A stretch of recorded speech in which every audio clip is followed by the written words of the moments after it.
करते हैं transport. Membrane transport जो होता है ना वो दो तरीके के होते हैं, एक होता है पैसिव, एक होता है एक्टिव। ठीक है, पैसिव जो होता है उसमें होता है सिंपल डिफ्यूजन और फैसिलिटेटेड डिफ्यूजन। एक्टिव में प्राइमरी और सेकेंडरी एक्टिव ट्रांसपोर्ट होता है। ठीक है, स्टार्ट करते हैं डिफ्यूजन से। गाइस, डिफ्यूजन मतलब क्या होता है? Substances move from higher concentration to lower concentration down a concentration gradient.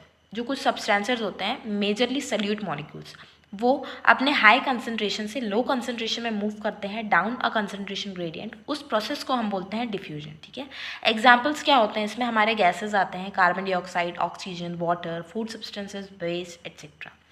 Osmosis process देखें तो वाटर मूव्स करता है from high to lower concentration across a semi permeable membrane down a concentration gradient, example water. ठीक है, active transport देखें तो active transport मतलब नाम से ही समझ में आ रहा है एक्टिविटी। ठीक है, किसी ना किसी चीज़ की एक्टिविटी होगी, मतलब यहाँ पे एनर्जी जो होती है वो यूटिलाइज होती है।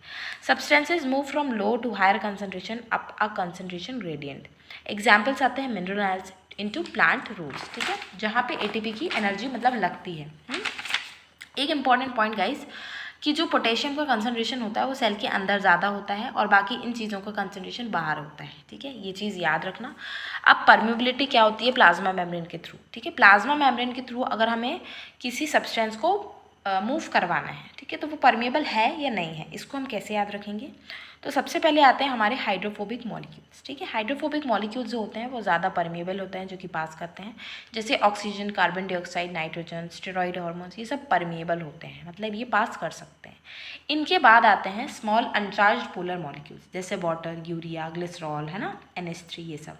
ये क्वेश्चन गाइस आया है 2025 को भी आया है क्वेश्चन हर शिफ्ट में, कि कौन सा मॉलिक्यूल ज़्यादा परमेबल है। ठीक है, तो ये हमें याद होना चाहिए। फिर आते हैं हमारे पास में क्या, लार्ज अनचार्ज पोलर मॉलिक्यूल, तो उसमें आता है ग्लूकोज, सुक्रोज, और लास्ट में आते हैं ions, H+ ion, Na+, K+, है ना, Ca2+, मैग्नीशियम एंड क्लोराइड।